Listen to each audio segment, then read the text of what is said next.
Você se pega guardando um registro de todas as vezes em que seus direitos foram violados? Nancy DeMoss Wolgemuth diz que você precisa ficar atenta à amargura.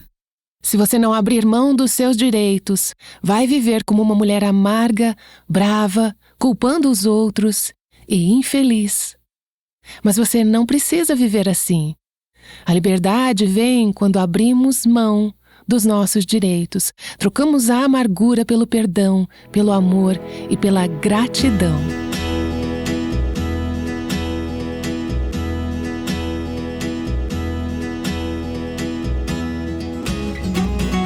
Este é o Aviva Nossos Corações, com Nancy DeMoss Wolgemuth, autora do livro Escolhendo o Perdão, na voz de Renata Santos.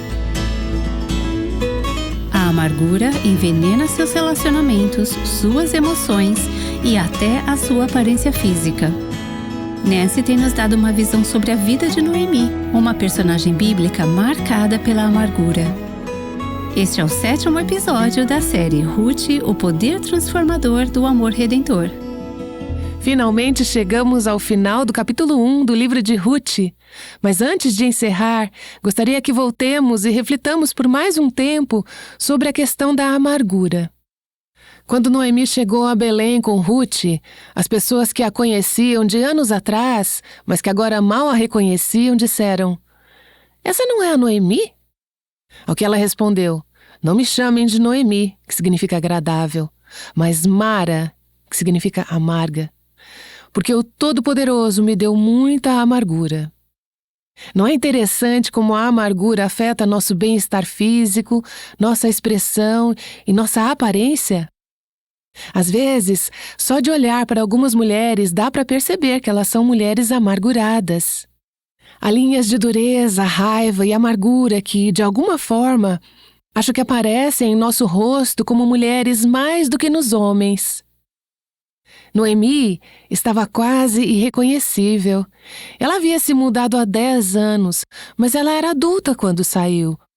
Imagino que ela ainda seria reconhecível ao voltar, mas a sensação que tenho aqui é que a amargura envelheceu muito mais do que esses 10 anos. Ela passou por muita coisa, ela havia sofrido muito. Porém, o rumo das nossas vidas não pode ser definido pelo que nos acontece, mas pela maneira como respondemos ao que acontece. Noemi sofreu muito. Ela perdeu o marido, perdeu os filhos, ficou sozinha no mundo apenas com sua nora viúva. Ela realmente passou por muitas dores. Mas o resultado da vida dela e o estado em que ela se encontrava quando voltou para Belém não se deve tanto às perdas que ela sofreu, mas sim à visão que ela tinha de Deus e de como ela respondeu a essas perdas. E hoje gostaria de analisar a questão da amargura, como ela nos afeta, afeta os outros e o que podemos fazer a respeito. Muitas vezes nossa amargura é uma reação a pessoas ou circunstâncias que nos machucaram. Quando comecei a preparar minhas anotações para hoje, escrevi que a amargura é causada por pessoas ou circunstâncias, mas depois eu voltei e corrigi. A amargura não é causada por nada que acontece conosco, ela é fruto da nossa reação ao que acontece, à dor e à perda. E isso tem um efeito enorme tanto em nós mesmas quanto nos outros. Não só nossa aparência física e nossa saúde são afetadas quando nos tornamos amargas, mas também nossa estabilidade emocional. A amargura nos aprisiona, nos faz levantar barreiras e muros em nossos relacionamentos. Quando Noemi voltou a Belém, ela não era mais uma mulher simpática. Não me chamem de Noemi, me chamem de Mara. O Todo-Poderoso tornou minha vida muito amarga. Veja, ela está reclamando, se lamentando. Sempre que ensino sobre isso, geralmente alguém me diz: "Acho que você está sendo muito dura com a Noemi." Ela era uma mulher que sofreu muito, mas acredito que ela respondeu com amargura e, como resultado, ergueu barreiras e muros em seus relacionamentos com outras pessoas. Não se aproxime de mim, eu fui machucada.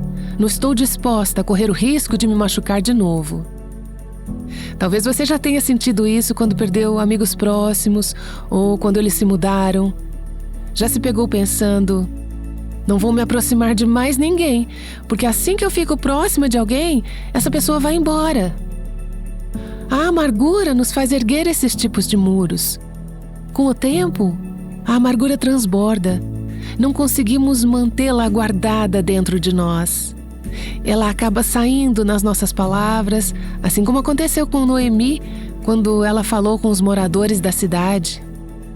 Quando verbalizamos nossa amargura contra Deus e contra nossas circunstâncias, outras pessoas acabam sendo contaminadas e envenenadas pelo que está nos corroendo por dentro. É por isso que o escritor de Hebreus diz: cuidem, que ninguém se exclua da graça de Deus, que nenhuma raiz de amargura brote e cause perturbação, contaminando muitos. Noemi voltou à cidade e tudo que ela conseguia fazer era falar o quão terrível Deus tinha sido com ela. A maioria de nós não diria isso com essas palavras, mas como reagimos quando as pessoas nos perguntam: como você está? Como foi o seu dia? Você é daquelas pessoas que faz um relatório médico? Fala de cada órgão, cada dor, cada problema?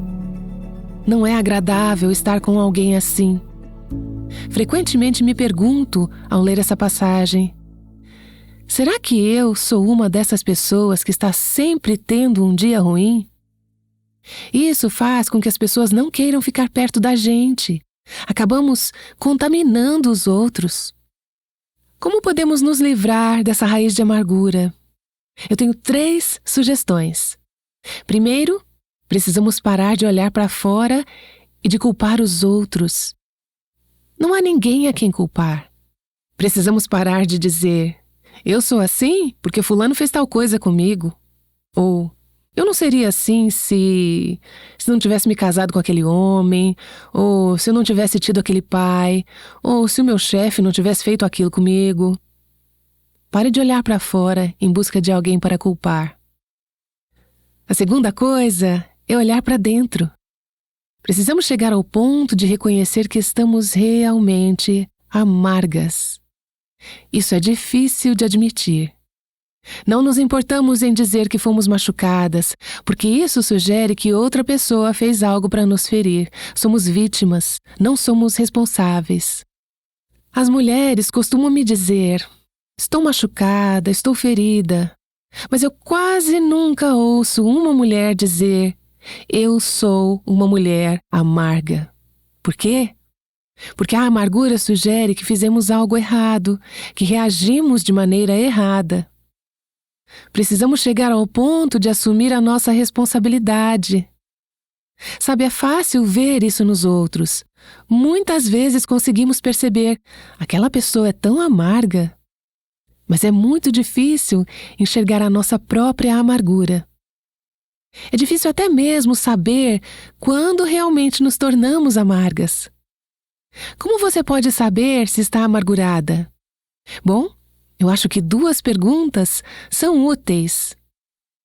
Existe alguém a quem eu ainda não perdoei completamente? Existe alguma pessoa ou circunstância da qual você sente ressentimento em vez de conseguir agradecer a Deus? Não agradecer pelo pecado, mas agradecer a Deus por ter permitido essa determinada pessoa ou circunstância em sua vida para que, de alguma forma, você fosse abençoada e trouxesse glória para o nome de Deus, e assim sendo abençoada ainda mais. Depois de olhar para dentro e reconhecer a amargura, eu preciso aceitar a responsabilidade pelas minhas ações e atitudes. Talvez Noemi não pudesse controlar o fato de que o seu marido levou a família para Moabe, onde todas essas catástrofes aconteceram. Mas ela teve que chegar ao ponto em que não estava mais culpando o marido, nem Moabe, nem os médicos, que talvez não souberam como cuidar dos seus filhos que ficaram doentes e morreram. Acho que ela teve que perceber que não podia controlar as circunstâncias, mas podia controlar suas reações. Ela teve que assumir a responsabilidade por sua raiva e por suas culpas.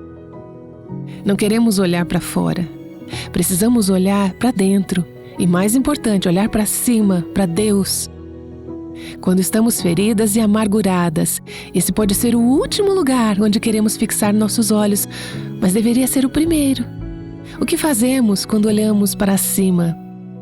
Primeiro, confessamos nossa amargura a Deus, como pecado, sem desculpas, sem culpar os outros.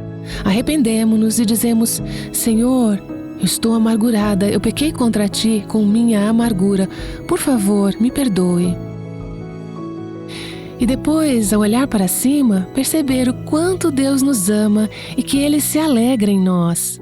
Quando Ele permitiu determinadas circunstâncias em sua vida, essa não era uma punição. Ele estava trabalhando em seu favor para mostrar sua misericórdia e seu amor. Fixando nossos olhos para o alto e conhecendo mais a Deus, chegamos ao ponto de confiar que Deus tem um propósito em tudo que passamos e confiar que Ele sabe qual é esse propósito, mesmo quando não conseguimos ver ou entender. Deixe-me ler alguns versículos do Salmo 119 que têm ministrado ao meu coração. O salmista está falando sobre o quanto a palavra de Deus é preciosa. E é fácil dizer que amamos a palavra de Deus, mas quando enfrentamos aflições, nem sempre temos certeza se queremos olhar para ela. O salmista diz: Antes de ser afligido, eu andava errado, mas agora guardo a tua palavra. Ele está dizendo: Senhor, tu tinhas um propósito nessa aflição. Estavas usando isso para me ensinar, para me dar um coração e uma fome pela tua palavra e pela obediência que eu talvez nunca teria se não tivesse sido afligido. Ele prossegue dizendo: Foi bom que eu tivesse passado pela aflição para que aprendesse os teus decretos. Ele está dizendo que situações da vida são oportunidade de crescimento. Essas aflições são como prova surpresa, exames de final de semestre. E é importante para mim que eu passe por essas provações. Uma coisa é olhar para trás e ver quais eram os propósitos de Deus, mas recitar esse versículo quando estamos em meio à provação é um desafio. É bom para mim ser afligido, porque assim aprendo as tuas leis, como aprendo os teus caminhos. E ele continua: Bem sei, ó Senhor, que os teus juízos são justos e que com fidelidade me afligiste. Com fidelidade tu me afligiste. Ouvi muitas mulheres compartilharem histórias preciosas de como Deus usou a aflição como uma ferramenta de ensino em suas vidas. Lembro-me de uma mulher que compartilhou comigo há cerca de uma semana algumas questões familiares dolorosas que ela estava enfrentando, problemas com seu casamento, com seus pais, com seus filhos. Ela disse: Eu me senti tão solitária no último ano, tem sido tão difícil, mas tem sido tão precioso. Acho que se não tivesse passado por essas circunstâncias, particularmente no meu casamento este ano, eu não teria conseguido ficar a sós com Deus, em Sua palavra, com o meu coração humilhado diante dEle, para receber o que Ele queria me ensinar sobre o seu coração e os seus caminhos.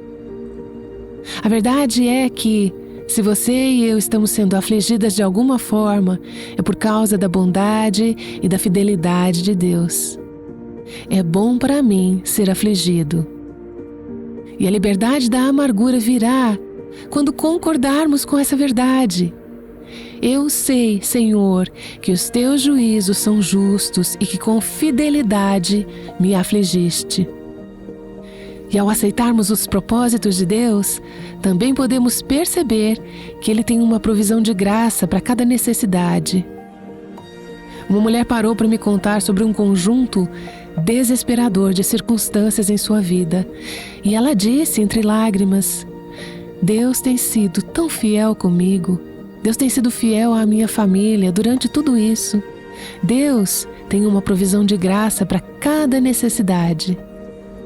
É tão importante que entreguemos nossos direitos.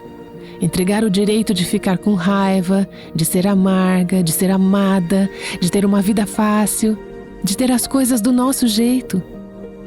Se você não abrir mão de seus direitos, viverá como uma mulher desagradável, amarga, zangada e sempre culpando os outros. Você não precisa viver assim. A liberdade vem quando entregamos nossos direitos e substituímos a amargura por perdão, amor e gratidão. É isso que Paulo diz em Efésios capítulo 4. Livrem-se de toda amargura, indignação e ira, gritaria e calúnia, assim como de toda malícia. Sejam bondosos e compassivos uns com os outros, perdoando-se mutuamente, assim como Deus os perdoou em Cristo. Então, recapitulando, Noemi é a esposa, Elimeleque é o marido, eles levaram seus 2 filhos para a terra de Moabe durante um tempo de fome em Belém. Agora Elimeleque morreu. Os 2 filhos se casaram com mulheres moabitas e morreram. Noemi ficou viúva, ela perdeu seus 2 filhos. E é difícil até imaginar a dor, a agonia, a angústia que essa mulher deve ter passado. Mas Deus a trouxe ao ponto de voltar para Belém. Ela está acompanhada da sua nora Ruth, que disse: "Eu quero te seguir, quero seguir o seu Deus e o seu povo."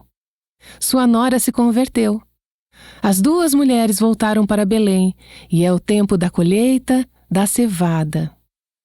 As Escrituras inserem apenas essa pequena nota que nos conta algo que sabemos, como observadoras e leitoras, mas Noemi ainda não sabia. Isso nos dá uma pequena pista sobre o que está acontecendo nos bastidores. Às vezes, se você vai a uma peça de teatro, só sabe o que está acontecendo no palco, mas não sabe o que está acontecendo nos bastidores, atrás da cortina. Temos um Deus que sabe tudo o que está acontecendo, não apenas no palco, não apenas o que podemos ver, mas que conhece todas as partes e peças que estão acontecendo nos bastidores. O capítulo 2 diz: Noemi tinha um parente de seu marido, dono de muitos bens, ele era um homem rico, um proprietário de terras, da família de Elimeleque, seu falecido marido, o qual se chamava Boaz. Na verdade, o capítulo continua e, por enquanto, não diz mais nada sobre Boaz. Apenas coloca esse pequeno versículo aqui para nos dizer que Deus tem um plano em mente. Precisamos voltar antes de avançar para o restante do capítulo e entender um pouco sobre a cultura e as leis judaicas para nos ajudar a entender por que é significativo que haja um parente rico de Noemi e seu marido que estava em Belém. Isso nos leva a uma lei do Antigo Testamento que é muito importante para entendermos a nossa própria fé. É a lei do parente redentor. Essa frase, parente redentor, traduz uma palavra hebraica, a pequena palavra goel. É uma palavra que significa essencialmente o protetor. É uma disposição de proteção. Como dissemos nas últimas semanas, havia 2 coisas vitais que precisavam ser protegidas na cultura judaica. 2 coisas que Deus disse ao seu povo que eram muito importantes. Uma era o nome da família. A segunda era a terra da família, a herança ou as posses da família. O Goel era um homem que redimia seu parente da dificuldade ou da perda, que fornecia proteção e restauração, seja do nome da família ou das terras da família. Deixe-me mostrar como isso funcionava. De acordo com a lei de Moisés, o parente mais próximo tinha tanto a responsabilidade quanto o direito em relação a um parente necessitado ou empobrecido. Agora, para ter um parente redentor, um Goel, você precisava ter uma necessidade. Você precisava estar empobrecida. Se tudo na sua vida estivesse indo bem, você tinha seu cônjuge, seus filhos e suas terras, você não precisaria de um redentor. Mas se você perdesse algumas dessas coisas que eram importantes proteger, Deus fez uma provisão para um redentor.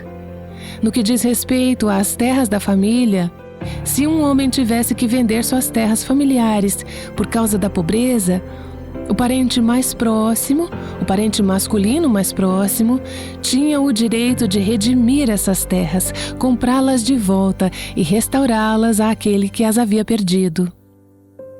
Ele era o Goel, ele era o parente redentor.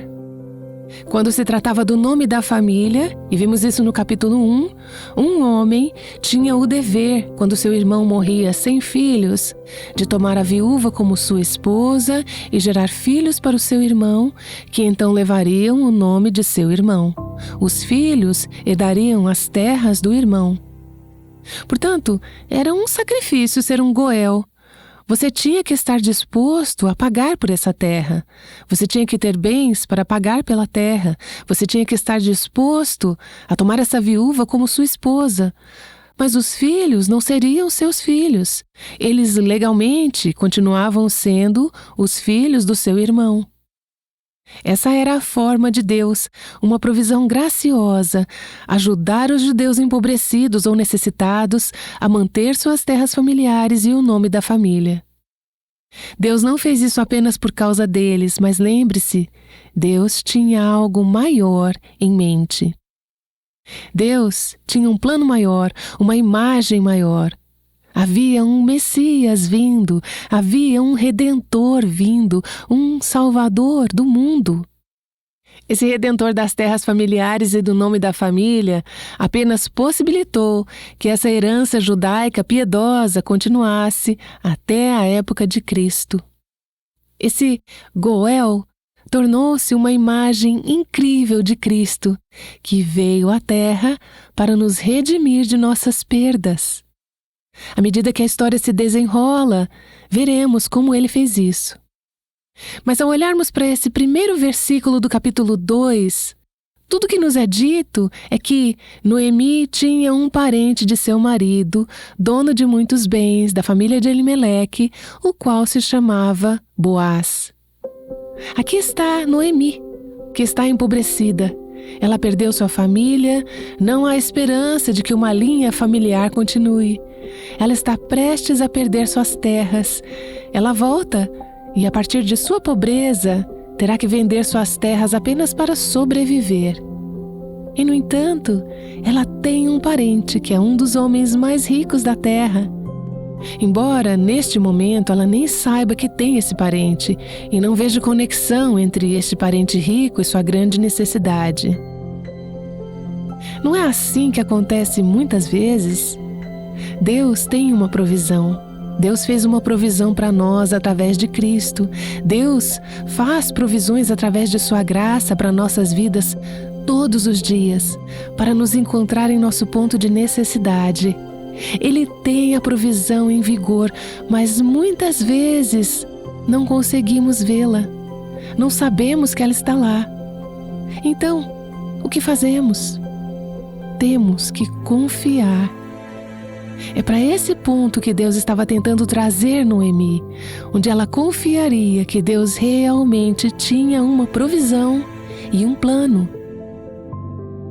A história de Ruth realmente tem um enredo incrível, é uma grande história, e a coisa que eu mais amo é a lembrança de que Deus vê todas as peças, que Deus sabe onde todas aquelas peças do quebra-cabeça estão. Eu gosto muito de montar quebra-cabeças e quando estou tentando montá-los, geralmente chego a um ponto em que penso: devem estar faltando algumas peças desse quebra-cabeça. Mas sempre estão todas lá. Quando estão espalhadas na mesa de forma desordenada e bagunçada, eu não consigo ver como elas se encaixam. Mas temos um Deus que já montou o quebra-cabeça. Na verdade, ele nunca foi desmontado na mente dele. Ele sabe como tudo se encaixa. Ele vê todas as peças. Não há mistérios no céu. Agora, deste lado do céu, há toneladas de mistérios. Eu creio que temos que chegar ao ponto em que estamos dispostas a viver com mistério. A viver com algumas coisas que não podem ser explicadas. Eu não sei por que Deus levou o marido da minha amiga Jenny e a deixou com 4 meninos pequenos. Eu sei que ela abraçou a vontade de Deus em seu coração e confiou em Deus. Mas eu sei que ela não tem todas as respostas e nunca terá nesta vida. Mas eu também vi em Jenny uma mulher que está confiando em um Deus que faz provisão. Isso não torna as coisas fáceis. Isso não significa que não haja lágrimas. Isso não significa que não haja muita solidão e um sentimento de perda. Mas eu vi de longe uma mulher que está se utilizando dos recursos de Deus para atender suas necessidades. Acho que nos contam sobre Boaz neste primeiro versículo do capítulo 2, para que mais tarde, quando Ruth realmente conhece Boaz, veremos que ela pensa que é um encontro puramente incidental. Mas o leitor saberá que não há coincidência aqui. Não foi à toa que ela parou naquele campo de Boaz. Deus a direcionou para lá. Deus colocou aquele homem ali e Deus a enviou para aquele campo. Isso me mostra que, por trás de situações que parecem acontecer só por acaso, em nossos encontros diários, em nossas vidas e experiências diárias, na verdade não são coincidência. Está tudo sob a providência de Deus. O conhecimento providencial de Deus, o decreto, o amor e o cuidado, tudo isso está sob o controle dele. Muitas vezes digo, com a idade chegando, mas isso faz sentido para mim, que amo viver sob a providência. Eu amo. Claro, nem sempre amo tudo o que isso significa para mim.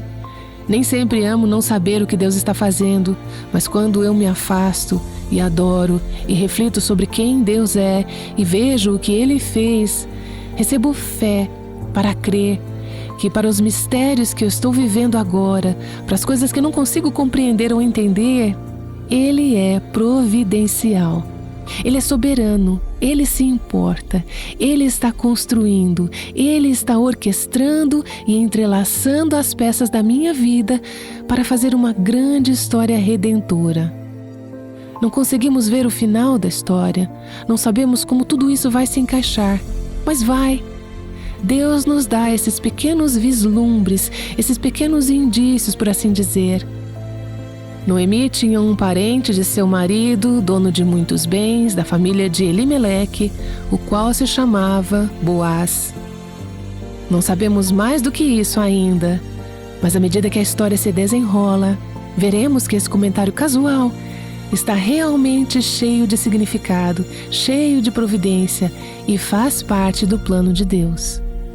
Portanto, se você está carente hoje, ou vivendo em mistério, vivendo na confusão, ou na dor, ou na incerteza das circunstâncias que estão acontecendo em sua vida, anime-se, seja encorajada.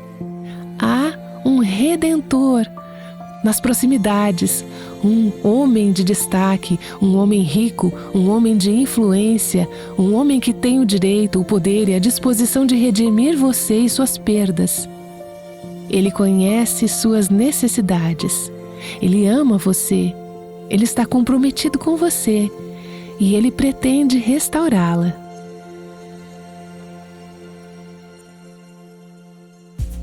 Noemi e Ruth se encontraram em uma fase de necessidades e Deus provê através de um parente redentor. Acabamos de ouvir Nancy DeMoss Wogemuth explicar como essa imagem reflete a provisão de Deus para nós através de Cristo, nosso Redentor Supremo. Mesmo quando você está em um lugar desesperador ou a vida parece fora de controle, Deus está orquestrando as peças para contar sua história. A história de Ruth é um lembrete de que Deus vê o quadro geral da vida e Ele é o autor de nossas histórias. Para se aprofundar e ver os detalhes da provisão de Deus para Noemi e Ruth, confira nosso estudo chamado Ruth Experimentando uma Vida Restaurada. Encomende a sua cópia ainda hoje no nosso site www.avivanossoscorações.com. O que significa se sentir como um refugiado? Vamos considerar isso amanhã, quando Nancy retomar nosso estudo sobre Ruth. Ela está aqui para orar. Se você não abrir mão dos seus direitos, você vai viver como uma mulher desagradável, amarga, raivosa, culpando os outros. Mas você não precisa viver assim. A liberdade vem quando abrimos mão dos nossos direitos e substituímos isso por perdão, amor e gratidão. Obrigada, Pai, por nos dar apenas pequenos vislumbres das intrínsecas partes do Teu plano. Nossa visão e entendimento são tão limitados, mas confiamos que o Senhor está no controle e que o Senhor é soberano. O Senhor está entrelaçando uma história redentora incrível. Não se trata de nós, trata-se de Ti e do Teu plano de redimir este mundo. Obrigada por este plano. E quando não conseguimos ver, ajuda-nos a confiar. Obrigada pela promessa de que, quando um dia nos encontrarmos face a face contigo, olharemos para trás e diremos: o Senhor fez todas as coisas bem. Em nome de Jesus. Amém. O Aviva Nossos Corações é um ministério em língua portuguesa do Revival Hearts, com Nancy DeMoss Wogemuth, chamando as mulheres à liberdade, à plenitude e à abundância em Cristo.